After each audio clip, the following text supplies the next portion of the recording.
Ladies and gents, you guys know what time it is. All things covered. We got another jam-packed show for you.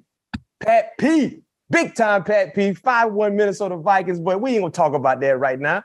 But we're gonna talk about some other things involving the NFL. And with that being said, we got a special guest. Oh, by the way, I am B-Mac Bryant McFadden. I gotta make sure I introduce myself to our new faithful watchers, listeners.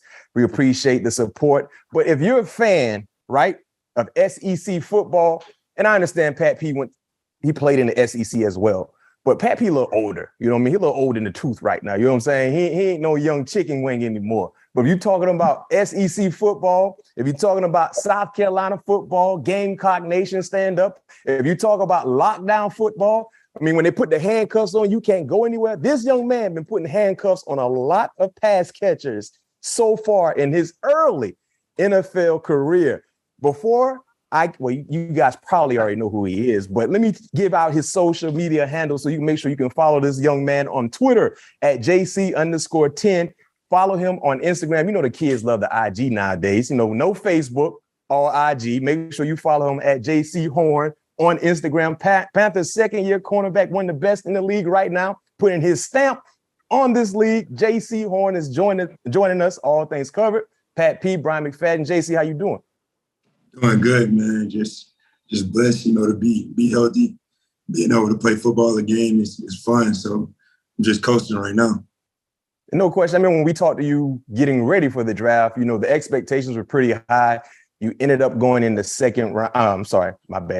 First round, right? First round. You didn't go. I'm the only second round corner on this podcast. Y'all boy went first round. Got big check, by the way, coming out the gate. But, you know, the expectations were high for you. And so far, you have lived up to the billing, man. Tell us a little bit about how you feel based on what you've been able to do in your first year and a half, to say the least, in the National Football League. Oh, man, well, I truly feel like, you know, I'm just getting my feet wet. You know, I didn't play much last year. I got hurt. It's down for the season. So I'm really only 7-8 games into my career. So I'm still learning, you know, as the weeks go, just trying to build on every performance and just keep learning and growing. And talking about keep learning and keep going, you had the opportunity to play with another former great Gamecock and Stephon Gilmore. What were some of the things that you was able to learn from him, being, you know, having him in the DB room for that year? Really just, you know, how you look at the game is so special. And it's, when he talks to you about it, he break it down to the simplest form. And, you know, the biggest thing I really took from him was off the field, you know, taking care of the body, seeing how every day he had the same routine, pre-practice, post-practice. He stuck to it, you know, no matter what was going on. So that was kind of the main, like, nugget he gave me. And just a few things about, you know, watching film, studying splits, certain things that offenses like to do. You know, all those things I just tried to soak up with him in a short year I had with him. Yeah, I will say that he gave you a great point by saying taking care of your body. And I think that's what so many young guys, you know, get misconstrued. You know, they want to go get their body taken care of when it's hurt. No, you got to go in there, you got to maintain, you know, get maintenance work on your body. You know, you can't get bored with the board. You know, that's how you're able to stay in the league like Stephon, you know, 10 plus years, you know, myself and many other greats. You know, that's definitely a key component in, you know, taking care of your body on a daily basis, you know, not letting that go by. You can't let that go unturned, because if your body's failing you, how are you going to perform? So you have to be able to put into your body, invest in your body, so you can be the best Jaycee Horn on that field every Sunday you step out on the field. And JC, is there a special routine that you have in regards to taking care of your body, or in regards to, you know, certain elements to improve your game that you have really fallen in love with throughout this year so far? Really just, you know, pre-practice activation, getting into that. You know, like Pat said, coming in last year, I was really just doing the little quick warm-up they do and just run out there and practice. So now just, you know, being with Steph for a year and seeing how he was a professional and taking care of his body, I try to make sure I get in there, you know, every day, pre-practice and post-practice, you know, getting the tubs, getting the pool. My schedule's still kind of, you know, all over the place, while I'm trying to sort out, you know, what I like and what I don't like. But right now I'm just trying to make sure I'm doing something and being proactive, you know, day in and day out. to be the best, put the best product on the field that I can. Yeah. And talking about the best product, I mean, both of your 2 interceptions so far in your career, they've come against your dad's former team, the New Orleans Saints. What were those moments like for you? Not just getting the pick, but also doing it against the Saints. And we know it's kind of a little rivalry between the Carolina Panthers and New Orleans Saints. So I bet that added a little more spice to the sauce as well. Yeah, definitely. It's big. Like you said, just my dad having so much history with the Saints. It's just coincidence there. When we played them both times, both games, I got a pick. But it's just so much history between him and my dad that it always makes it special when I'm playing the Saints or make a play against the Saints. And speaking of your dad, we all know that your dad was known for celebration. Do you have a special planned celebration when you get your first pick six? And will we see more of the seatbelt? Sure. And tell us about the seatbelt. By the way, the seatbelt, boy. Go ahead. Man, the seatbelt is, there's a lot of DBs doing it right now. I just wanted to. I see a receiver get a first down, and they got their little celebrations. So me and my teammate from college, he played with Dallas right now, Israel Mufamu. We had kind of came up with it during practice because we always were saying seatbelt, but then we had came up with the actual motion, and I did it the next game versus LSU, and we played them. Ever since then, you see high schoolers doing it, college players, some league guys do it. It's trendy, and I just like that the DBs love it. That's dope. Hey, you know what I just thought of, guys? Well, Pat P, I don't know if you're going to do it because, you don't really like celebrating. I was surprised to see you celebrate, by the way, this past Sunday against the Dolphins. It's my wife's birthday. Shout out to my wife. Yeah, no question. Shout out. And that's why you probably celebrated. But Jaycee, you know what you should do? You talk about doing the seatbelt, right? Whenever you put them clamps on somebody out there, nice PBU, put your hands behind the back like a police officer about to put you in some handcuffs. Like have one of your teammates walk behind you, put your hands, and they put that little key on and they lock them handcuffs. And that's a symbol of, they locked up. They can't go nowhere. I'm gonna send you a video on my Instagram from my freshman year. We did that. Oh, you already did that? Yeah, we did that. We did it. We did it my freshman year. Hey, send that to me, but you need to bring that back on Sunday. You need to bring that. I bet that become a trend, a trend in the National Football League. Bring that back this Sunday, if you get a chance to. Who y'all play this Sunday, Jaycee? We got the Bucks, Brady and the Bucks. Oh, you got Tampa. Yeah, if you get one off Brady, you got to do the clamps. Yeah, I'll pull it out for y'all. If I grab one off of them, I'm definitely gonna pull it out. No question. Pull it up. Pull it on, man. Put them clamps on them, man. Put them handcuffs on them, man.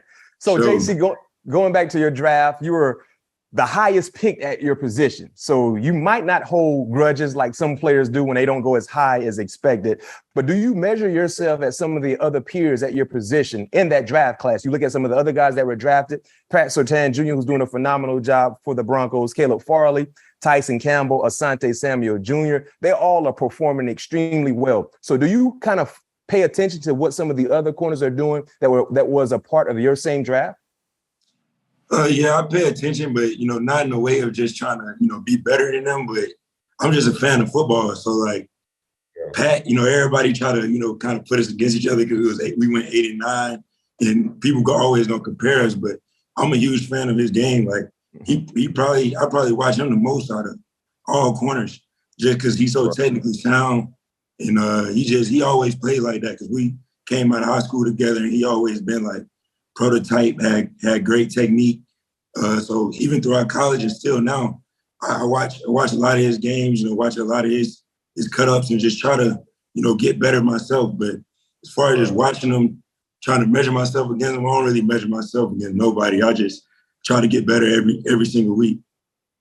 Man, yeah, I heard that. And I had to go through some comparison myself, coming out of the draft and playing in the same division as one of my good friends, Richard Sherman. So I know how that can be as well. Like you said, we're a fan of football, so if that guy is, doing something, at the end of the day, it's pushing you to be the best you. You know what I mean? So that's the beauty of football and, that inside competitiveness that, DBs and, great guys as yourself have. But the last time we had you on our show, we talked about a dog mentality.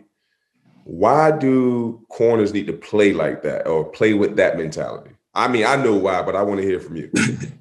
Yeah, I mean, just because the position we in, man, especially in the league, it's so tough, bro. Like, you could break on something, you got to pick.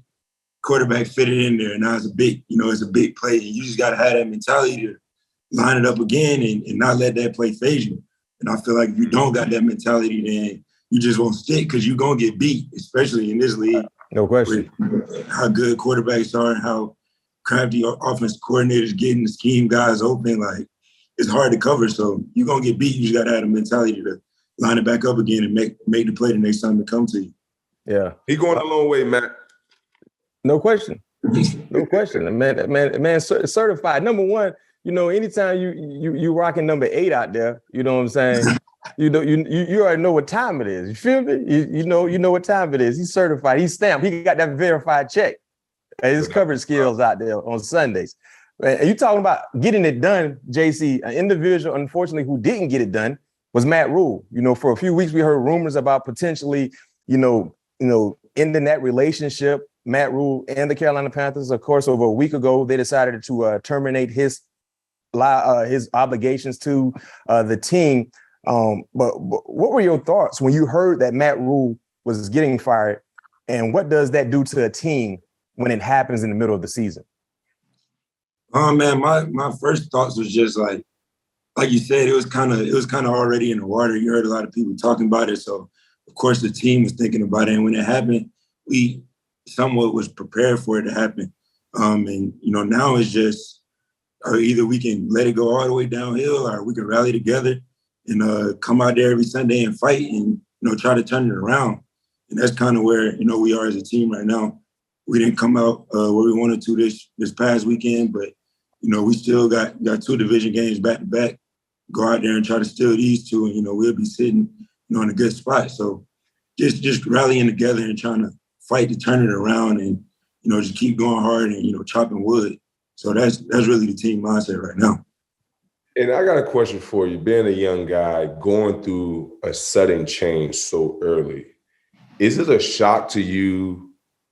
Seeing how the business works, seeing how fast things happen. Like, is it a shock to you? Yeah, bro. It's still a shock. Like, it was a shock last year. Like, after training camp, seeing the roster get cut down, locker room felt empty that first practice back. But even now, just seeing how fast people can come and go, it kind of is a shock. But it kind of helped me stay on my P's and Q's and just understand that's how the business go. Yeah. No doubt about it. And that's the thing about the business as well. Business can mentally drain you. It can mentally drain you day in and day out. And like you talked about having that dog mentality, it's kind of like you got to have that same mentality, on the business side, because, think about the combine. What the combine is made to do, to mentally drain you and see how you can physically perform under pressure. Yeah. That's the same exact thing when you get into the locker room, having to deal with contracts, having to deal with GMs, having to deal with trades, bad teams. How can you mentally deal with that? And, quite frankly, it's good to, hear, you go through this process, this early in your career, and you're able to navigate through that and be able to still stay on track, because that's where a lot of guys get lost. When things like this happen, teams started getting divided. At the end of the day, you're your best product, and you got to put your best tape on field every time you step out there. Although it's a team game, at the end of the day, Jaycee's out there performing. You know what I mean? Yeah, that's kind of been my mindset whenever, I'm kind of asked about it, because I'm like, at the end of the day, we still got to go out there on Sunday. It don't matter who the coach. Right. At the end of the day, you still going to have to go out there and do your job. And if you don't, they're going to hold that against you. So, it's crazy to be a sudden change, but at the same time, as a business, everybody got a job to do, and I'm going to try to make sure I do mine to the best of my ability. Yeah. And talking about the business side, unfortunately, you had a teammate get traded a few days ago, Robbie Anderson. You have several other players, their names have been in the trade conversations as well. How do you deal with that in the locker room when you don't know who will be there the next day, based on some of the rumors we've heard over the last few days? Man, I don't want to sound repetitive, bro, but like the same thing. I just got to keep going. Like even my teammates, we just got to keep keep chopping wood. You can't too much get caught up in, you know, the trade talks and what could happen. And we just got to keep working, you know, keep showing up to practice, keep going hard every day. And the guys that's there, when you there, let's work. If you get traded, that's on you. We just got to, if I'm on the Panthers, I want me and all my teammates to just keep working hard and keep stepping, because we still got to be out there every Sunday. Hey, real quick question for both of you guys, Pat P, and you can definitely hit on this as well. Jaycee, what have you seen from Steve Wilks, who is now the interim head coach? Of course, he's a guy who works hands-on in the secondary. Do you think he has a legit opportunity to be the coach moving forward after this interim situation this year? And Pat P, you know, you've been around with Steve as well. You know, what are some of the things that you've seen from his ability short-term in Arizona? Didn't get an opportunity to really show what he can do. But when he had a head coaching opportunity in Arizona, you know, what was your thoughts about that? I'll let Jaycee hit it first. Well, yeah, man, Wilks, he one of the best coaches I had, because he just got a natural ability to lead. Like, everything he says, you know, it's so straightforward, and, you know, guys just have a tendency to lead behind that. So I think he got a real shot at, you know, being a coach, but obviously we still got to go out there and help him out with that, and, you know, win football games too. But, you know, the team bought in everything he's saying, and, you know, I'm sure Pat know he's just a real natural leader, and, you know, an easy guy to follow behind.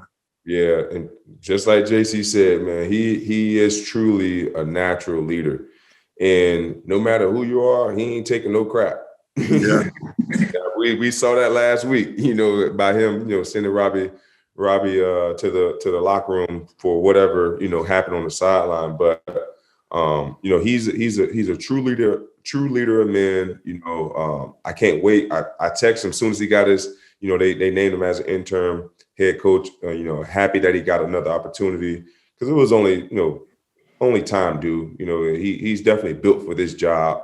And, you know, like Jaycee said, now those guys have to go out there and win for him and, you know, play competitive football. So, you know, if it don't work out with him, with Carolina naming him a head coach, you know, fully, you know, other teams, because it's going to be about 6-7 jobs open, you know, at the end of the year. Every year. On average, it's about 6 or 7 jobs, you know, open at the end of every year. So it's going to, this is big for him. I'm happy to see that he got another opportunity, though. Well, you know, I like to really think outside the box, and I like to get things stirred up a little bit. If Wilks is not the head coach in 2023, Jaycee, of course, we know you will be a part of the Panthers moving forward. You're one of the pieces, the foundational pieces. How would you feel if there was a guy by the name of Sean Payton entertaining becoming the head coach for the Panthers? You know, Coach Payton had a lot of success in this league, and I don't care who the coach is. I just want to win. So he had a lot of success, and, you know, that's the guy they think can get it done. I'll be happy to bring him on board. I just want to win. That's it. Yeah. Hey, I will say this. Ain't nothing like winning, my guy. Ain't nothing like winning. Yeah. No question. Yeah. Last question for me. You know, like, I know you got a busy schedule, got a big game coming up. This will be your first career game against Tom Brady and the Bucs. What is your excitement level in going into this game, and, you know, what are you looking to, you know, what's your performance, you know, level that you think you're going to come out on this game? And are you following Mike Evans? I know that man wasn't going to say that. That's why I ain't asking that. Come on, man. No, for sure. You know, that's the plan. And, you know, for me, I'm excited to get out there and compete with Brady. You know, obviously the greatest quarterback of all time, in my opinion. So anytime you get to line up against, you know, a legendary guy like that, you got to bring your A game. So I'm locked in. You know, I'm trying to, you know, do everything top notch this week, and, you know, put out a good performance on Sunday. Yeah, and you will be back in uniform because, of course, they missed you last Sunday. You scheduled to go this Sunday. Yeah, for sure. I'm gonna be back this week. Say no more. Before we let you go, Jaycee, we're gonna hit you with the superlative part of our show. Rapid fire questions. We want your honest, unbiased answer. Out the gate, first question: top 5 cornerbacks in the league right now. Your top 5. You know. All right, number 1, I'm gonna go Pat Surtain. Okay. 2. You can have yourself in your top 5. This your list now, so you know. Yeah, this your list. All right. I'm gonna exclude me because it's so many. Okay. I'm gonna exclude me. I'm gonna go 1 Pat right now. 2 Slade. He been balling. 3 Jalen. 4 right now. I go Tyreek Woolen from the Seahawks. Woolen been balling. Yeah. Woolen been balling. You know, he's 6'4", 6'5", 4'2" out there also. Have we ever seen a corner like that? 6'4", 4'2"? Yeah, not 4'2" and you 6'4". Yeah, not 4'2" 6'4". Yeah. I got him at 4, and then I'll probably go Jair at 5. Okay. That's like good list. Most underrated players on the most underrated player on the Panthers defense. Frankie Louvu. What makes him underrated? He really the heart and soul of the defense. You know, he played balls to the wall every snap.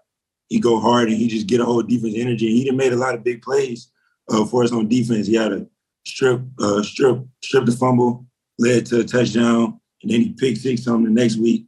So he just been playing out of his mind, and you know, he always been a guy we knew that could play. But now he doing it in the games, and you know, I'm just happy to see him balling. Yeah. Toughest wide receiver you've covered so far in the NFL? Probably Amari Cooper. You know, it was route running crazy, set up his routes, so patient. That was probably the hardest matchup I had and the most fun too. Yeah. Gotcha. All right. What about you want to pick off the most? We just talked about him, Tom Brady. Hey, and when you pick him off Sunday, man, make sure you keep the football. Oh yeah, for sure. I gotta keep that. Yeah. For sure. Last question for you. Wide receiver you're looking forward to covering this season if you haven't already seen that guy this year? Is there a particular wide receiver on the schedule that you like, okay, I'm looking forward towards that matchup? We got a lot of good matchups this year. DK, Jamar, that whole Cincinnati receiving core, they all dogs. Even in the division in Atlanta, you know, Drake London, I think he's pretty good. And Kyle Pitts. Yeah, so you got Mike Evans this week. So it's competition every week. So I'm ready. Okay. Well, say no more, Jaycee. We're gonna let you get up out of here, even though you got to get to your routine for this big game. The Carolina Panthers hosting the Tampa Bay Buccaneers. So we're gonna see the new move out there Sunday when you put them clamps on somebody. You're gonna go ahead and give them the seatbelt. You go ahead and give them the handcuffs. Can I look for that? For sure. You can look for that. I'm gonna let the DVs know tomorrow. We on that. No question. Had them handcuffs and had that key. You know, when they put them cuffs on, I don't know if y'all boys have been in cuffs before, but you know, they put them in, put that key in. Hey, they turn it. You can't go nowhere. Yeah, you locked up. We got you. No question. That's the mindset. Y'all boys locking people up on Sunday, man. Go out and get a big time win. Ladies and gents, once again, Jaycee Horn, talented corner, second-year corner for the Carolina Panthers. Big time ball game this Sunday, hosting the Tampa Bay Buccaneers. Tom Brady goes to Carolina. Well, it's going to be a tough matchup for the Buccaneers, and I can't wait to see Jaycee put on for the city, man. Once again, Jaycee, thank you for joining us. Yes, sir. I appreciate y'all.